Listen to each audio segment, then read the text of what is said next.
All right. So I believe everything is in order. So let me just get started with what I would like to tell all of you about VARC. This is not going to be so much about how to prepare, unless you have questions about that. It is going to be more about how you need to set the right kind of mindset to prepare for VARC. Now, let me start with the basics. On the whole, we know that VARC in the last few years has had about 24 questions. Out of these 24 questions, most of the questions have been RC based. So about 16 questions have been based on RC. And the remaining 8 questions are VA questions. Now, VA or verbal ability, again, could change from year to year. But normally the 4 kinds of questions that we see in VA have been para-jumbles or jumbled paragraphs, summary questions, para-completion questions, and the odd sentence question. Last year, we saw 2 of each kind. So out of the total of 8, we had 2 para-jumbles, 2 summary questions, and so on. Now, the year before that, and I'm talking about CAT 2022, students did not find any odd sentence questions, and some of them therefore decided that the odd sentence question is not going to happen. And so they didn't prepare, and they might have missed out on a few points because they were not very prepared for the odd sentence question. So VARC, though it has more or less been stable, will throw up a few surprises every year. So let's make sure that we don't stick to a pattern where we are saying that this is definitely what's going to happen. It may not drastically change course, but they might change the order of the questions, they might change the number of the questions, they might change a few question types here and there. So if I were to take the exam, and if my career depended on the exam, I would definitely prepare for all the question types that we have seen more or less in the last decade or so. So that would include, of course, RC, that goes without saying, all the possible VA type questions, and I would probably also throw in some grammar and vocabulary because you never know. And why do you really want to take a risk? In any case, most of us are going to be appearing for not only CAT, but some of the other exams as well. So in such a scenario, it's best to not do any selective study. So VARC last year was probably not as complex as, let's say, the other 2 sections. The cutoffs were slightly higher as compared to the other 2 sections, also because the number of questions is higher. But we cannot assume that that will always be the case. We have seen a few years in the past where quant became very easy and VARC became very difficult. So let's not assume that it will be a particular level of difficulty, that the question types are fixed. Let's also not assume that this will definitely not come. So now let me just share a few statistics with you, and I will also now start monitoring your messages to see if I'm addressing the right points.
I hope that you can see this slide.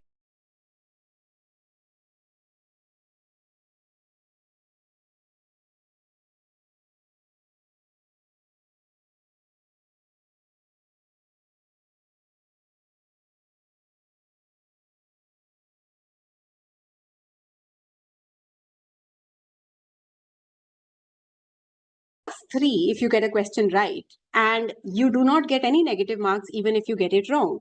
So my understanding would be that in VARC, theta is like a bonus section. I should definitely give it a shot. Now, let's come to the cons of the theta section.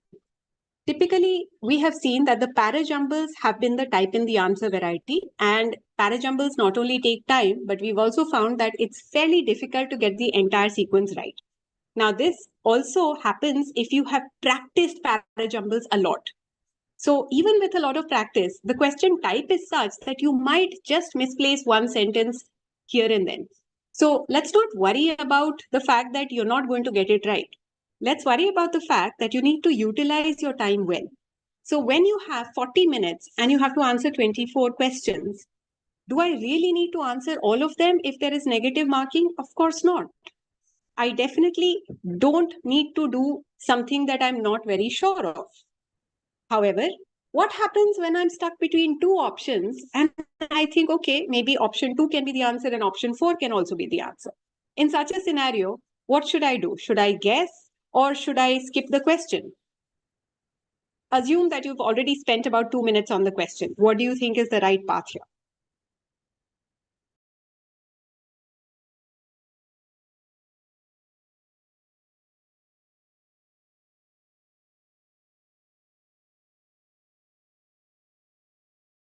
Now, there is just a bit of a lag between what I say and what I can see from your messages. So you'll have to excuse that bit. I am trying to keep up to date as far as I can. Okay, so I'm going to give you two perspectives on guessing. See, some people have a fairly intuitive understanding of the English language. Now, for these people, guessing often leads to the right answer. Okay, and in such cases, it might be a good idea to make a calculated guess, not a blind guess, of course. But for others, including me, despite how well we understand the language and despite how many books we read, somehow guessing never works. So I am always a little wary of making too many guesses.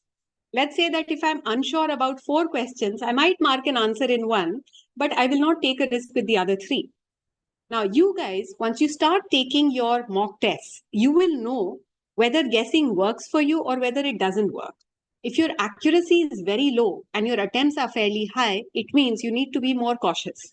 Don't mark an answer unless you are fairly certain that you're on the right path. But on the other hand, if your accuracy is very high, then it may be a good idea to try and increase your number of attempts because it might mean that you're being too cautious.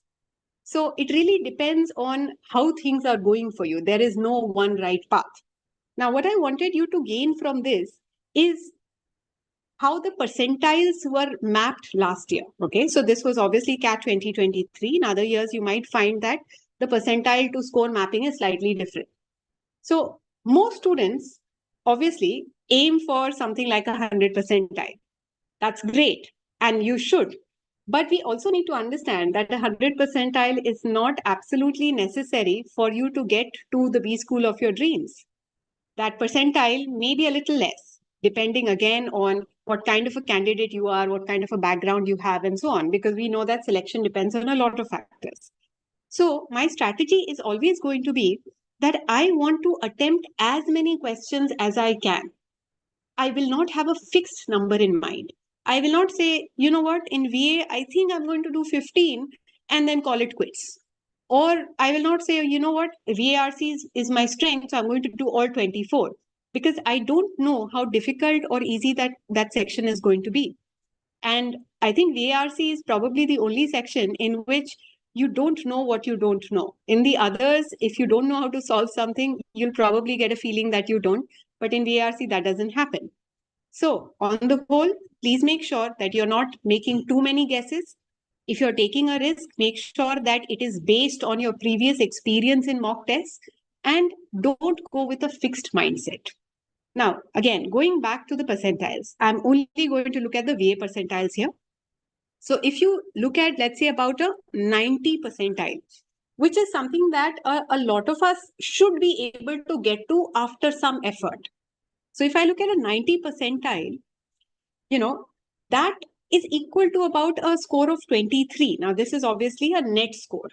So you need to make sure that you do not aim for 100 percentile in your first mock test. That is not going to happen unless you're absolutely fantastic.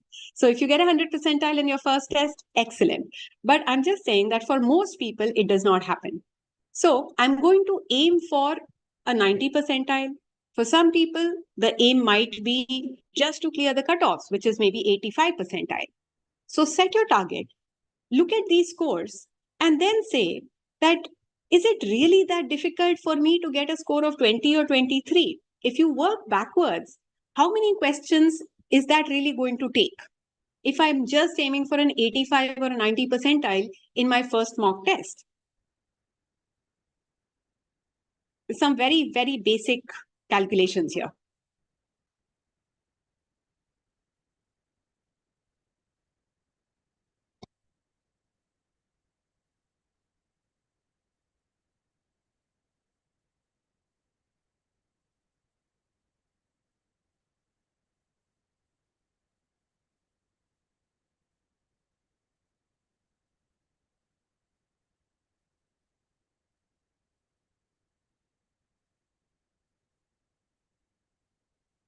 All right.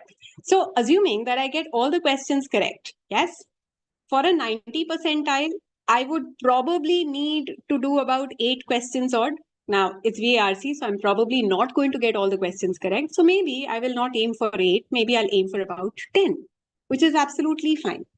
So out of 24, you don't even need to do 50% to get to a decent percentile. And one of the things that you have to be careful about in VARC is that your attempts to accuracy ratio should not be drastically low, in the sense that you need to ensure that you're attempting about 80 to 85% of the questions with at least about maybe 70 to 80% accuracy, right?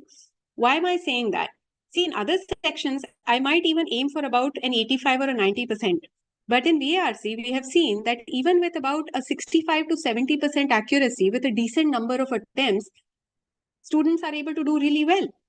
So, on the whole, start increasing your attempts gradually.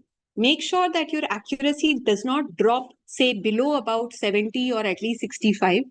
Now, let's also talk about the two sections within VARC. The reason it's called VARC is that you have to think of it as two mini sections. There is RC and there is VA. So when we think about it like that, we need to also start thinking in terms of how much time to devote to each section. So for example, let's say in RC, if we look at the previous pattern, there are about 4 passages with 4 questions each. So out of these 4 passages, how many should we do? What do you think?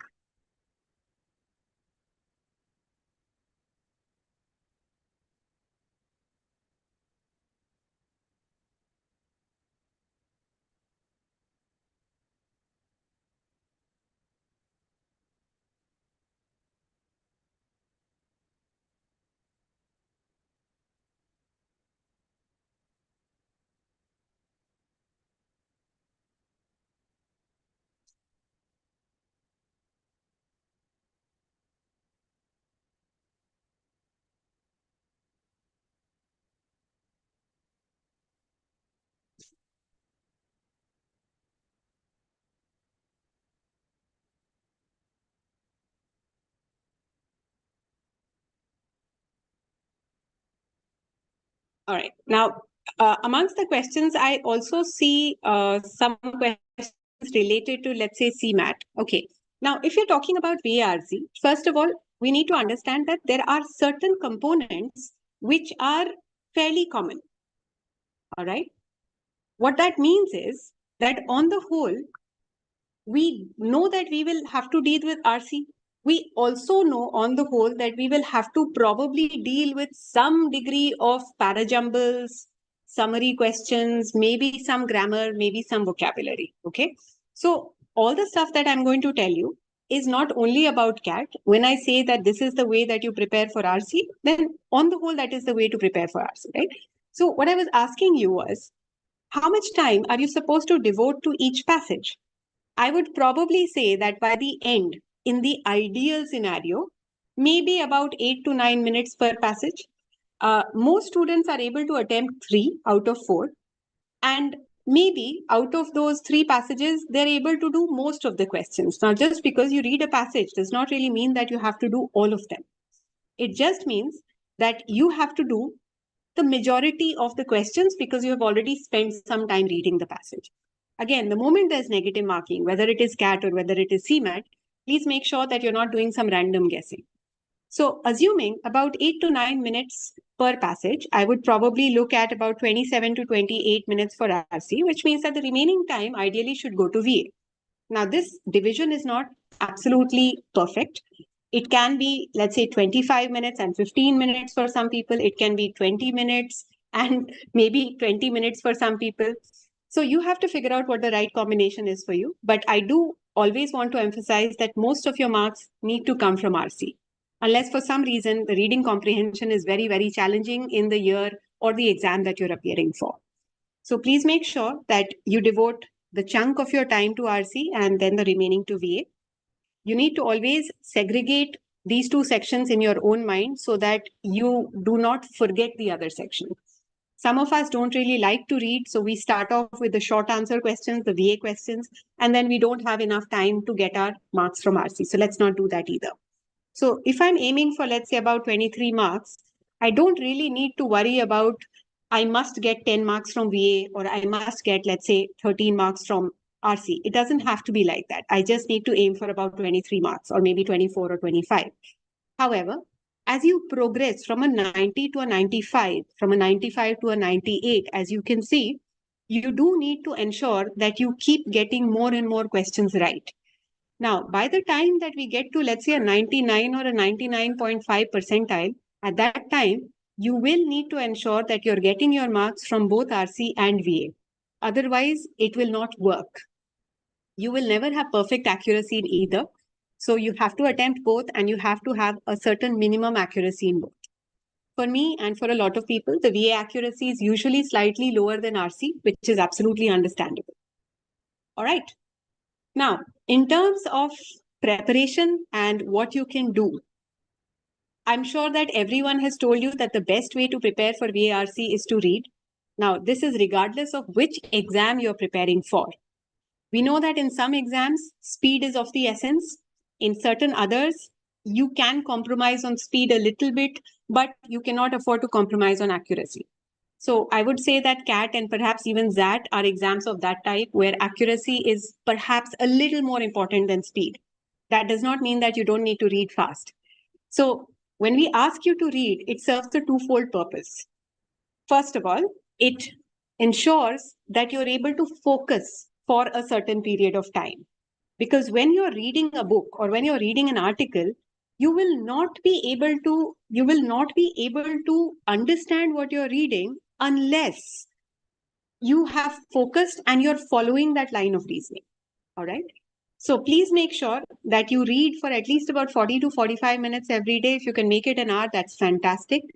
Even for those who have extremely busy lives, and I can understand that some of you do, you have work and you also have your preparation. And in your preparation, I know it's only not only VARC.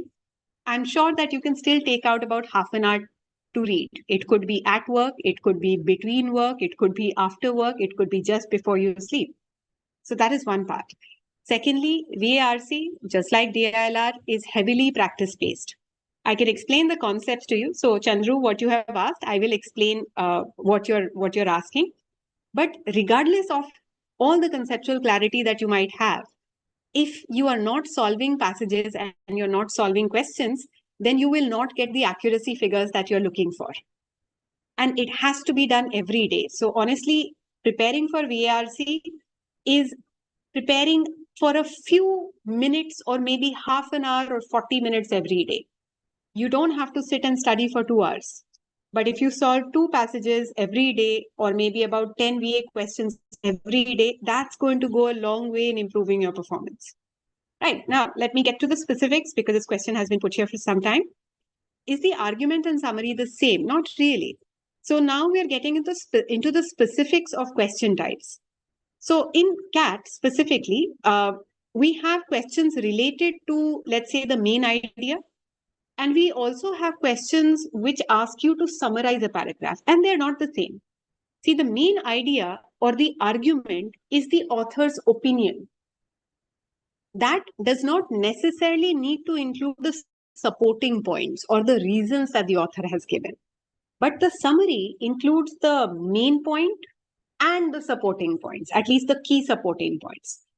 Now, to some extent, I have seen that there is an overlap, which is why students get confused. For example, if I'm reading a passage which is fairly descriptive, it has a lot of facts in it. I would probably say that in general, the main idea or the main argument looks like a summary because you're trying to capture as much of the text as possible. Sometimes the author may have presented an opinion or some sort of mild approval or disapproval, but if there is no such opinion, then yes, there is overlap between the argument and the summary. But the moment it comes to, let's say, analytical or argumentative passages, the summary is very, very different from the main idea or the main argument.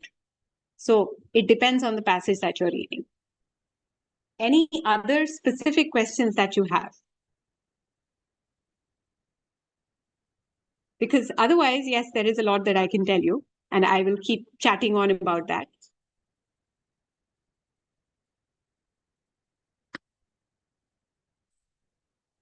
Okay, so let me then get to the specifics of VARC and what kind of questions you will be facing within RC. One of the things that I would definitely advise you not to do is speed reading. Speed reading does not help, at least when you start to prepare initially, because you have to focus more on comprehending the argument.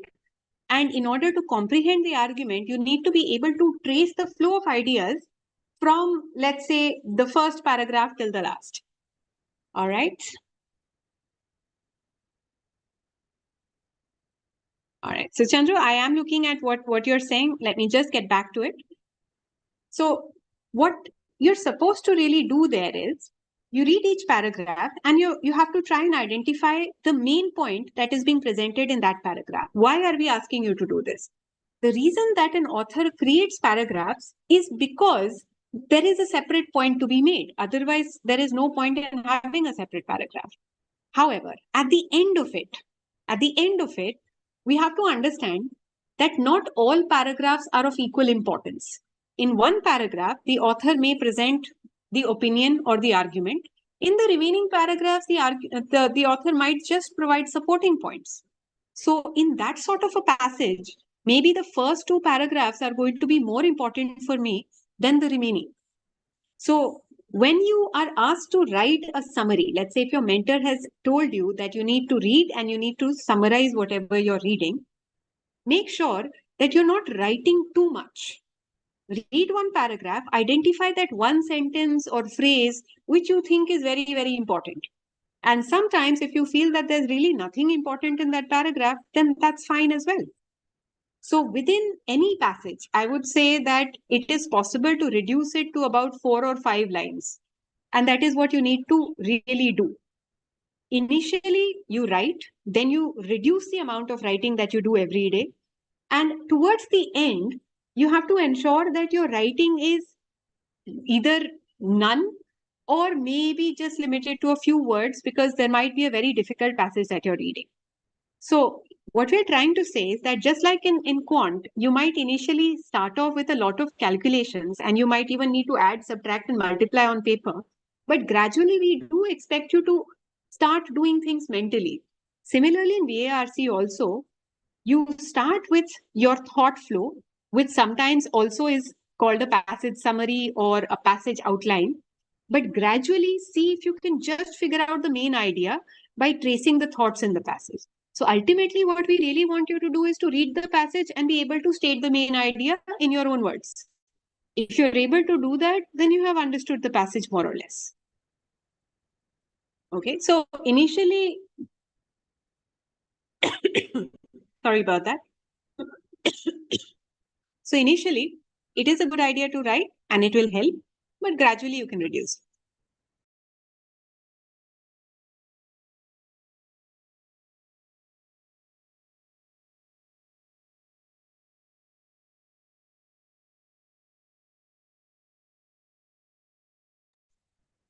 All right, now, the other things that students generally struggle with, apart from comprehension and the fact that you have to read, is option elimination.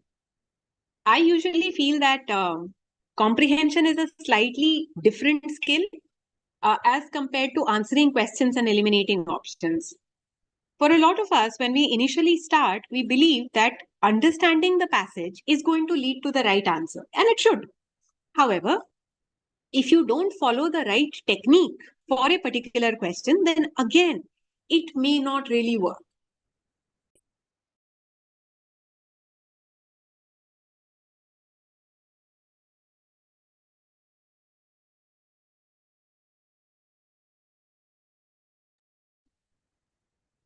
Okay, to continue.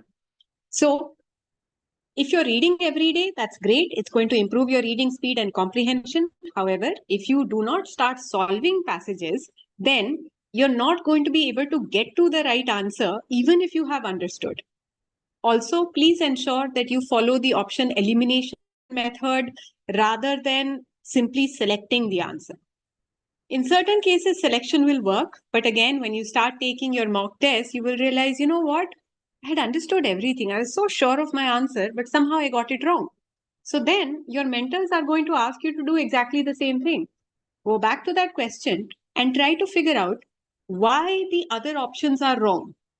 Since you have to do that anyway, why not start doing it right now? So, number one, option elimination.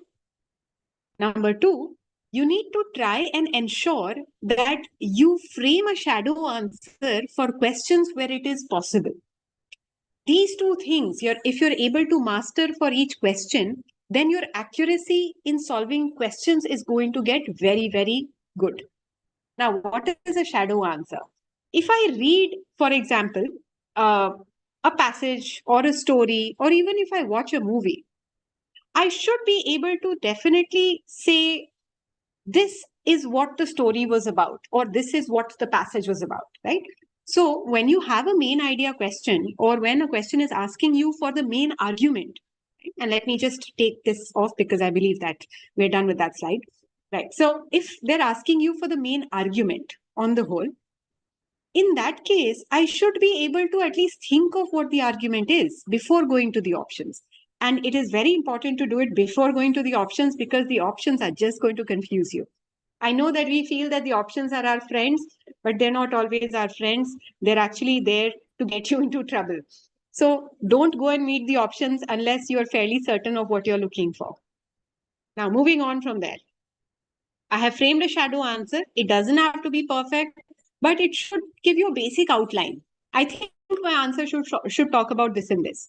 It's possible to do this for a main idea question, a question that is asking you for the primary purpose, a question that is asking you for the main argument, a question that is probably also asking you for the theme words from the passage, because we have seen questions like that as well. Which of the following represent the main themes outlined in the passage? So for all of these, I should have a shadow answer. Now, moving on to reasoning-based questions. If the question asks me, which of the following inferences can be derived from the passage? In such a case, I may not have a shadow answer because there is really no way to predict the kind of options that they will give me. So in such a case, I will always go to the option straight away. But what if it is asking me to strengthen or weaken a particular argument? All of the following support the arguments in the passage except. If I have a question like that, then again, I need to state the argument because I have understood that already. I should also be able to state the function of the argument. For example, I should say that since this is the author's argument, the author is saying that we should read for 40 minutes every day. In that scenario, I should also be able to say that therefore I'm looking for something that supports the idea of reading for 40 minutes every day. It's not an exact shadow answer, but again, I have an idea of what I'm looking for. If something matches your shadow answer, you can be fairly certain that you've got the answer right. If nothing matches your shadow answer, that's okay. You can still look at the options and see if there's something that comes close. However, if you're confused between options and nothing matches your shadow answer, it generally means that you probably have not understood the question or you don't have the answer at all. In which case, it's a good idea to not attempt that question. So, shadow answer and option elimination, these two are going to increase your accuracy for RC. Now, when we come to reasoning-based questions, people feel that reasoning-based questions are difficult, but there's really no way to avoid it, honestly. Because there are very few direct questions in CAT or even in that. Most of them are going to ask you to reason to some extent. So please make sure that you don't stay clear of a question just because it is asking you to infer something. Direct questions are very, very unlikely, and you'll be lucky if you find at least about 3 or 4 of them. What you also need to understand is that if there are too many direct questions, then the test becomes very easy, which means that you'll have to attempt a lot more questions in order to do well. So let's not worry about how many inferential questions are there. The third thing you need to emphasize when it comes to questions is that you should be able to identify the question type or task that the question is trying to get you to perform. So we know that a main idea question will look at the passage as a whole. What if it is a question that is asking me something about the logical structure of the passage? For example, what if it says the author uses the example of X2? Logical structure questions typically will ask you why the author has said something or why a particular thing is being stated in the passage. In such cases, we have to follow the question specific strategy, because if you don't do that, you will probably think you have the right answer, but you're not answering the question at all. So we do cover all of these strategies in our classes. And for some reason, when you start taking the mock test, you forget all those strategies. And after, you realize that, okay, I made a mistake in this question, you go back and revisit, and then in the next test, you'll probably apply it. So when it asks you, why does the author say something? They're not asking you to explain what the author is saying. They're actually asking you, what is the larger point that the author is trying to make by means of this example? And we have found that the answer to these questions typically lies a little before or after the text, rather than in the quoted part itself. Again, it's not something that may work 100% of the time, but this is one question-specific strategy that I can use. Then after that, we could also look at agree-disagree questions. Which of the following might the author agree with or might the author disagree with? Now, in such cases, we know that we have to understand the author's argument. If we have not understood the author's point of view, then it's very difficult to say what the author is going to agree or disagree with. So before I look at the options, in my head or maybe on paper, I'm going to definitely restate the author's argument. So again, question-specific strategy. What if the question is very complicated and I simply don't understand what it's asking me even after I've read it 4 or 5 times? This is what we call complex question stems. So in such cases, step 1 is not even the shadow answer. Step 1 is trying to simplify the question. So the question might say, all of the following weaken the arguments in the passage except. So there's a weaken and then there's an except. So am I looking for something that strengthens the argument? Am I looking for something that is irrelevant to the argument? Or am I looking for either of these? Simplify the question, frame some sort of a predictive or a shadow answer, and then start looking at options. So I know that whenever I have to do all 3 steps, this question is going to take me more time and is of a higher level of complexity than, let's say, a main idea question, where I don't really need to simplify the question. I just need the shadow answer and I can look at the options after that. So when you are looking at passages, try to understand the passage as a whole. Don't be in a hurry to read it. If you feel that writing it down helps you understand, then write things down, but gradually start minimizing the writing. When it comes to questions, make sure that you frame a shadow answer and you follow the question-specific strategy. Otherwise, despite good comprehension, your accuracy might be poor. And thirdly, in terms of distributing your time, make sure that you look at VA and RC as 2 mini sections and distribute time accordingly. Even if you don't like RC, most of the time, in most of the tests, a lot of the marks come from RC. So there's no way that you can avoid it, which means that you have to make the task less unpleasant for you. Hence the reading. Now, any specific questions that you have before we decide that I've chatted long enough?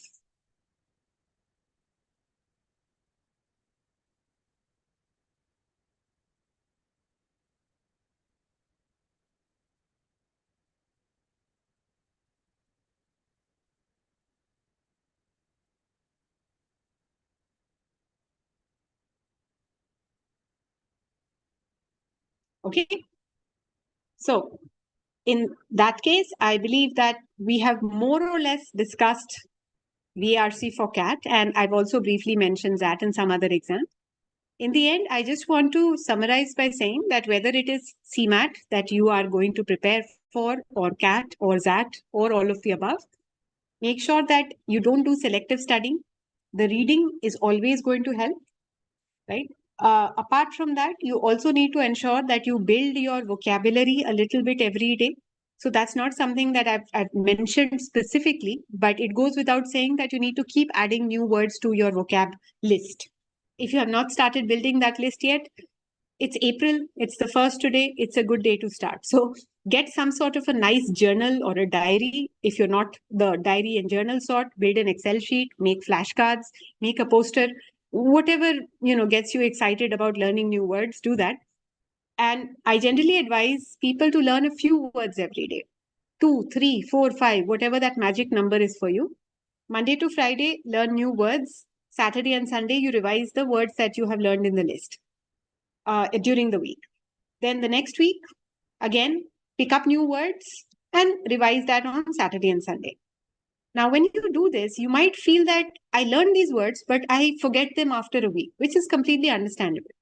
If you come across the same word again and you can't remember its meaning, look it up again. By the time that you have looked it up 4 or 5 times, you will probably remember it. That is one way to remember words. The other way is to start using it in your conversation. So let's say that if I pick up a word today, what is the word that I have picked up today? Honestly, today I haven't picked up any words, but let's say that I use a word called pulchritudinous, right? It's a pretty complicated word, very difficult to throw into a conversation. But if I learn the word pulchritudinous, I will probably never remember the meaning unless I actually use it. Now, pulchritudinous obviously means possessing great beauty. So I will think of a person that I think is very beautiful, and I will say that this person is pulchritudinous, and then I will associate this word with that person's image. So that is one way to maybe remember a word that is otherwise very difficult. But as I said, the picking up words, writing them down, reading and revising every week, by the time that you've done it 5 times, you will definitely remember it. And if you do the numbers, right, even if you learn 5 words every day, assuming 30 days in a month, 150 words in a month is definitely not bad, assuming that we still are going to continue to do that next month and so on. So if you're able to add about 300 to 400 words to your vocabulary from decent reading sources, that's going to go a long way into improving your score. Okay, now, there was a question that asked, how do we evaluate a question difficulty before starting the section? Honestly, you can't. In VARC, you really can't until you actually attempt that question. What we can do is evaluate the difficulty of a passage. So normally, if the passage has very complicated language, it talks about something very abstract or unfamiliar to me, I know that it will take me time to read that passage. It may not be difficult, but because it will take me time, and time is very important, I might want to keep that at the end. I may not do that passage first. Question-wise, if I don't understand the question or if the options seem very lengthy, then within the passage also, I will keep that question till the end. I will do the other questions from that passage first. Now, honestly, it's very difficult to come back to a passage, once you let go of it. So if you have marked a question for review within a passage, usually you should mark the answer or you should move on. It's very unlikely that you will remember to come back or have the time. So questions, only when you attempt, you will realize. Passages, however, you can classify. And as we get closer to the exam, we will talk about strategizing and test-taking skills. And we will talk to you about how you decide which passage to do first, which one to do second, and so on. Anything else?